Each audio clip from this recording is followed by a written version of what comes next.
Look, I didn't know much about Melissa Hortman. I'm not going to sit here and pretend like I did. But Democrat or not, nobody deserves this. A sitting lawmaker shot dead. Her husband gone too. All this days after she voted with Republicans on one of the most explosive issues in politics right now.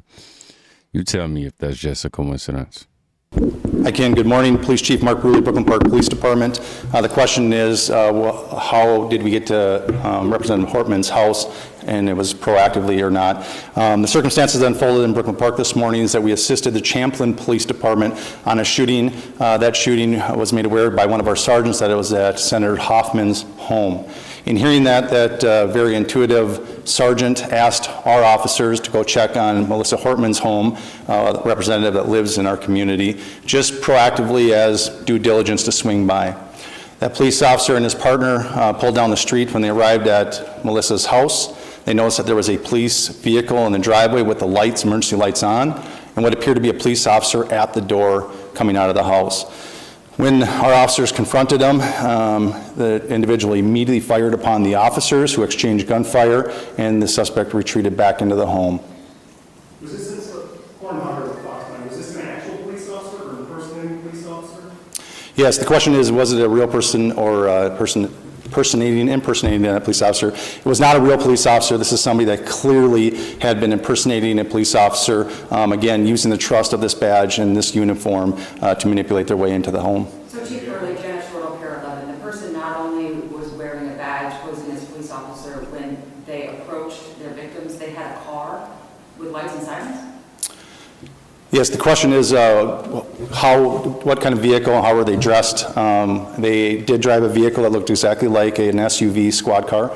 It was equipped with lights, emergency lights that looked exactly like a police vehicle. And yes, they were wearing a vest with taser, other equipment that would, a badge very similar to mine, that no question if they were in this room, you would assume that they are a police officer. Chief, can you describe the moments after that played out? You said the person went into the home, and then can you help us understand the next 10, 15 minutes of how we got to where we're at now? Yeah, briefly, although I'm just going to remind us that this is an absolutely active investigation. We have thousands of people sheltered in place in the city of Brooklyn Park right now. We are in an extensive manhunt involving hundreds and hundreds of police officers and SWAT teams searching, gridding off areas, as we believe confidently the suspect had fled out the back of the house after being confronted by the police. Very briefly, after the officers had exchanged gunfire and the suspect retreated into Melissa's home, they immediately went up to the threshold and looked in and seen a male that was down, clearly had been struck by gunfire. They made a limited penetration, grabbed a hold of the male and drug him out to safety to attempt first aid. However, he was pronounced dead shortly after that. At that point, the officers surrounded the house, got additional resources and SWAT resources, and then ultimately went in with a drone identifying a female in the home. So, let me make this clear. He wasn't a cop, and he pretended to be one. Badges, lights, uniform. All of it was fake. So when the officer pulled up to check on the house, he was already coming out of the front door dressed like one of them. Soon as they confronted him, he opened fire. The entire setup was somewhat surgical. Now with these facts, I'm not sure you can tell me that this isn't targeted. And this wasn't isolated. Police scrambled, locked down the area, the whole area. 2 politicians were shot. Both of them had one thing in common. Allegedly, they crossed party lines. This is a live look in Brooklyn Park. Police there have issued a shelter in place for a 3-mile radius surrounding the Edinburgh golf course for an emergency event. Officers are looking for a suspect in multiple targeted shootings who is considered armed and dangerous. The suspect is a white man with brown hair. He is wearing black body armor over a blue shirt and blue pants. Police say he may misrepresent himself as law enforcement. Please be careful if you are in that area. We're also been told that people are told to not answer the door. There's a knock at the door unless they see more than one law enforcement officer there. Once again, a live look there in Brooklyn Park, shelter in place there for people within a 3-mile radius of the Edinburgh golf course. This is a live Man, look this is in just Brooklyn sad. Park. It's just sad. It's been said that Melissa had just recently voted against her own party as it relates to the immigrants on health care for illegals. And then this. She was one of the few Democrats who, from what I'm hearing, stood up and said, no, we shouldn't be giving away free benefits to people who break the law to be here. And look what happened next, y'all.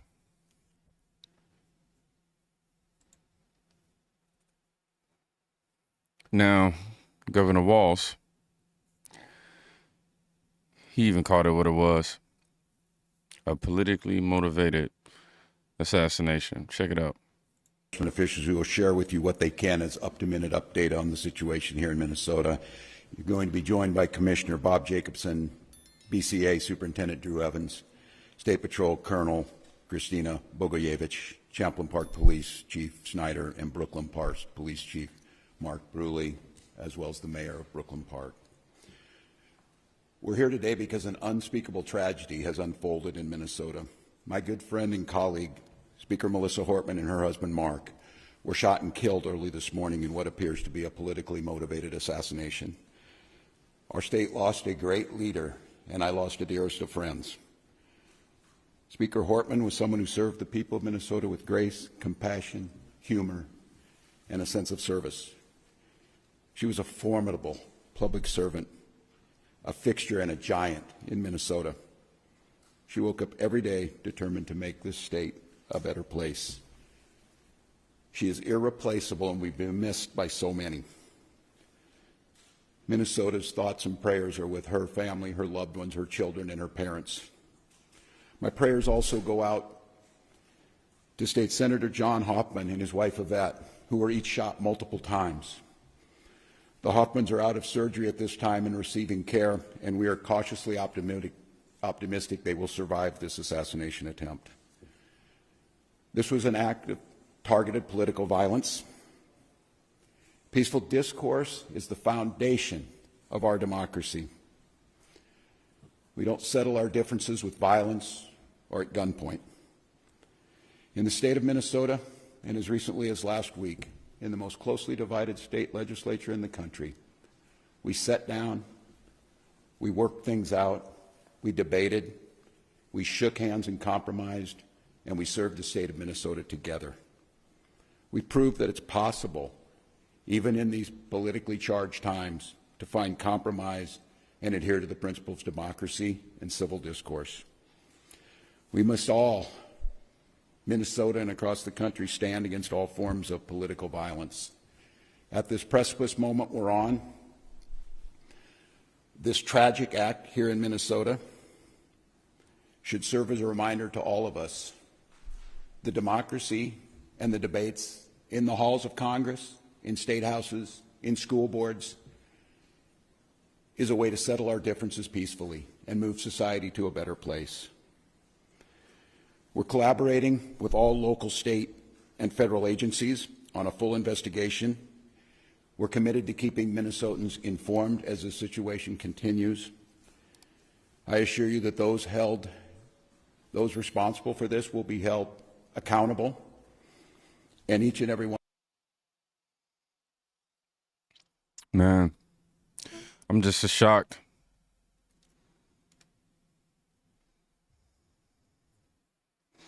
I'm curious to see how the media will cover this, though. How legacy media will cover this. I'm curious to know if they will talk about the timing of this whole situation.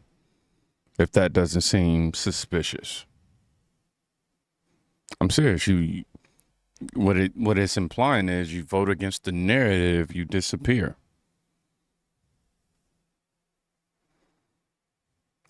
Now I want y'all to see this clip that popped up of Melissa speaking, saying she's visibly shaken. Watch her face. I know that people will be hurt by that vote, and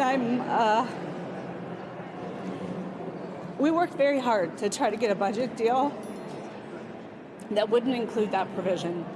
I know. Somebody said that she knew something was coming. This is truly heartbreaking, man. Somebody added she had the courage to do what she felt was correct, and she met the consequences. Very, very sad. Indeed. I mean, you can hear it in her voice. This wasn't just another vote. It seems as if she knew she had upset the machine. She knew they'd come for her in one way or another.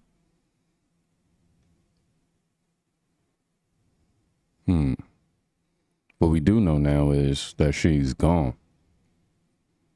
So was she targeted for voting Republican is the question. Because people online are already connecting the dots.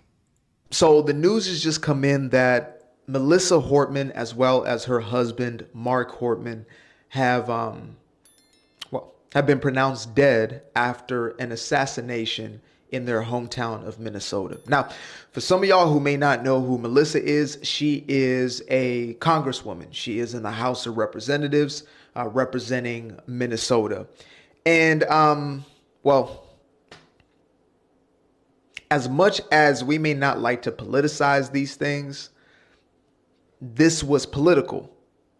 Now, Melissa was targeted right after she voted alongside the Republican Party as far as a piece of legislation that would allow for health care for illegal immigrants, right? She went against the fold. Now, I'm not saying that this was a targeted attack from these specific people, but I find it very suspicious that after she votes in opposition to her own party, and there are rumors floating around that she is allegedly looking to switch parties, all of a sudden she is executed.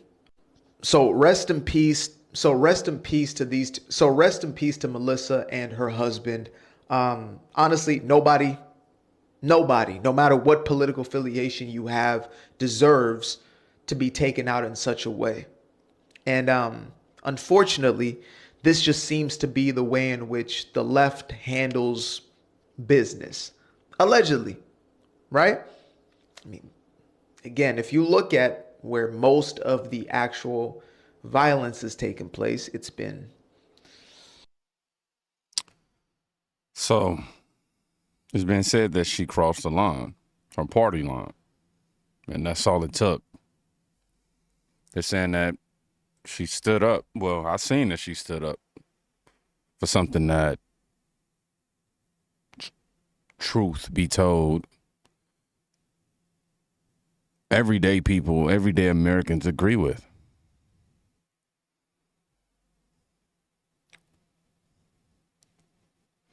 I don't know, man. That ain't democracy. That's something darker.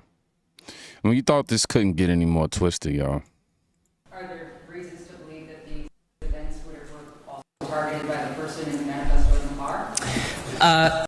We don't have any direct links. However, there were some flyers that said no kings within the suspect vehicle. And as we know, the planned events throughout the state of Minnesota today is a no kings event.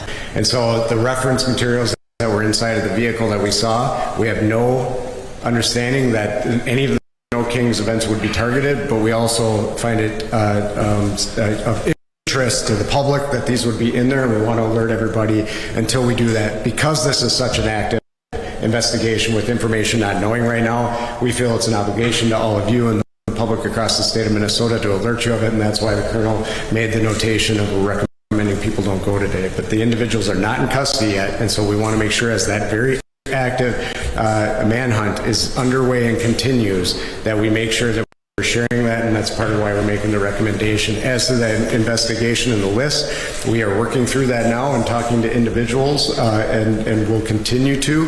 What I would say with the list is there's a large number of people. That's all I can say about it. We will work through all of that, what the motivations of this are, and we'll provide that as you can.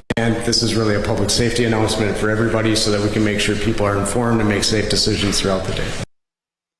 So cops found a no kings flyer in the suspect's vehicle. Now, if you ask me what that means, I'll say it was planned. Time with the protests against Trump. On Flag Day, on Trump's birthday.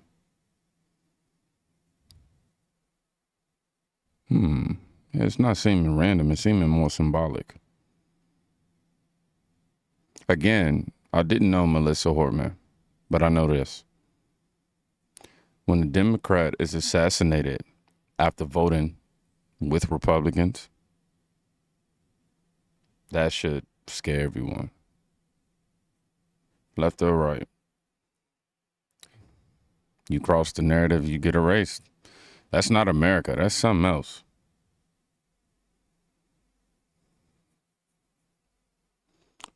Y'all be safe. Go check out somebody today. You know what I always say. You could be saving their life. Peace.